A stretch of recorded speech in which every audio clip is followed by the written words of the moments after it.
What up, squad? What up, squad? What's good? So today we're gonna talk about why everyone dies facing up or die when the creature is attacking them. The creature has to face them from the front. Right? Let's get into it. So there's a ritual surrounding how you can kill the creatures and different entities in From, but there's also a parallel to that ritual, meaning it very much matters on how they can kill you too, right? Ritual and there's parallels. We can do this and they have to do that, right? The creatures and entities seem to only be able to kill you while facing you by way of ritual, right? Which is why all the massacre scenes have all the bodies facing up, and all the kill scenes will have all the creatures facing you before they attack. We've never seen the creatures attack from the back or seen a body eaten from the back in From. It's not coincidence, it is by design. So for example, the creature that Godfather Katri forced him to turn around before attacking him, right? Why not just attack him from the back? For another example, the scene where the night creature grabs Julie when she was story walking but turns her around to face her before trying to kill her. Why go through all that when you can just attack her from the back? Another example is the scene where Roger attacks Colony House and drags the man down the stairs and flips him to attack him before being distracted by Patty. I have a few more scenes, right? The scene with the dolls from the lake killing Roger, the dolls from the lake trying to kill Donna, the kimono lady trying to drown Elgin in the bathtub, the ballerina monster trying to choke Boyd on the bed, and Mariel being killed by Smiley. Every scene had every entity in From abiding by this specific rule of facing you before they kill you. And we know it's a ritual because of Tabitha's memory she regained at the settlement, where she remembers that if you stab the doll creatures in the back with the totem spear, that's how you can kill them, right?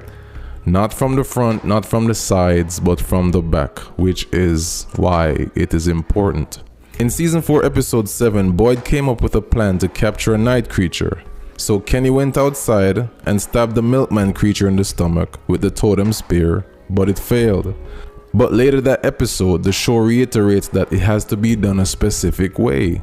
When we see Elgin stab Roger in the back with the totem spear, it works, right? So earlier it failed with Kenny, later it worked with Elgin, and there's differences of why it failed and why it worked.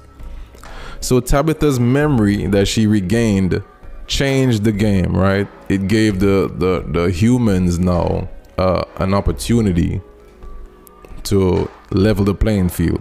The very next episode, Tabitha is lured by the man in yellow to the RV and they have a standoff, and that's really what I want to discuss.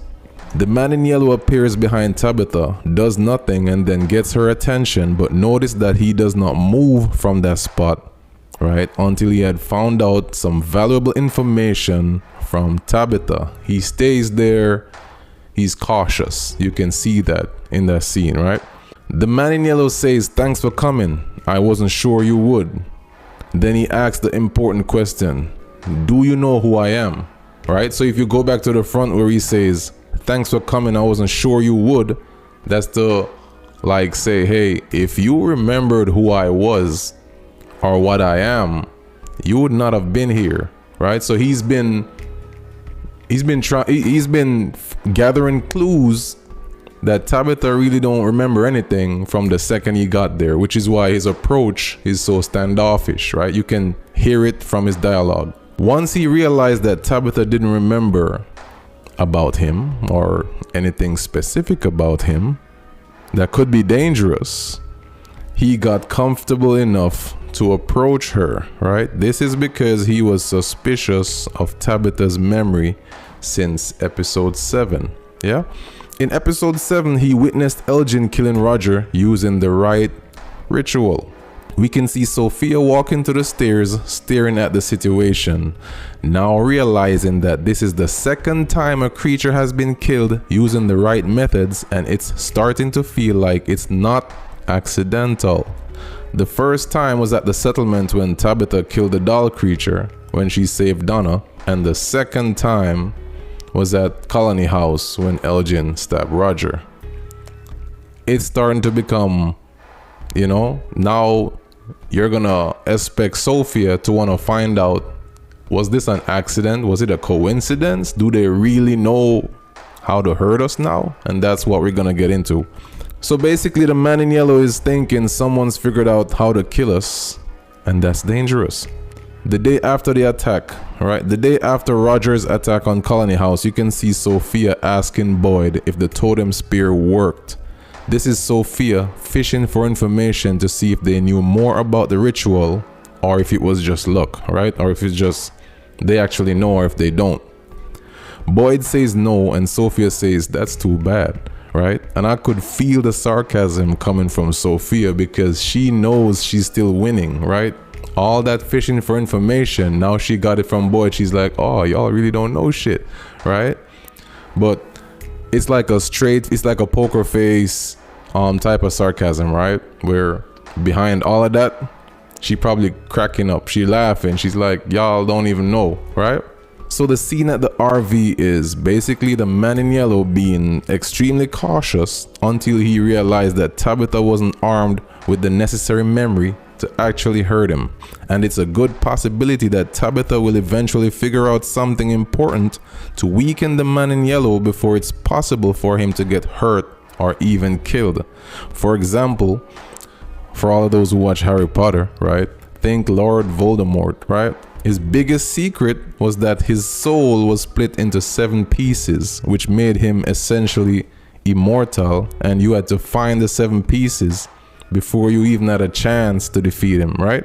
So I could see the man in yellow being the same way, where in order to beat him, you have to probably revive the kids in the lake first, and then the kids will go to the bottle tree and sing along with Jade while he plays his violin, and then something happens and he gets weakened, and then you have to use all 12 talismans and bury him in the circle, right? That circle with the stones where Father Katri was.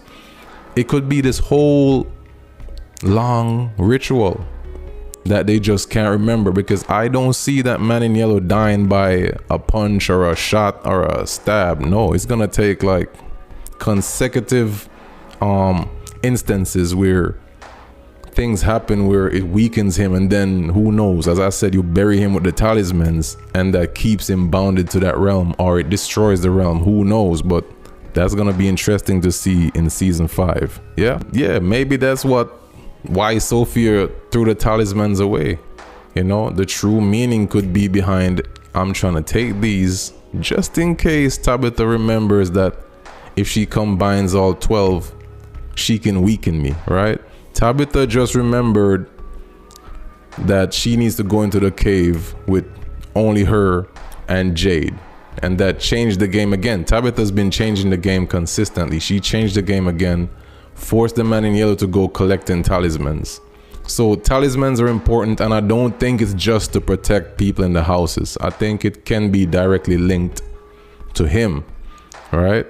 And to weaken him. So yeah, anything's possible.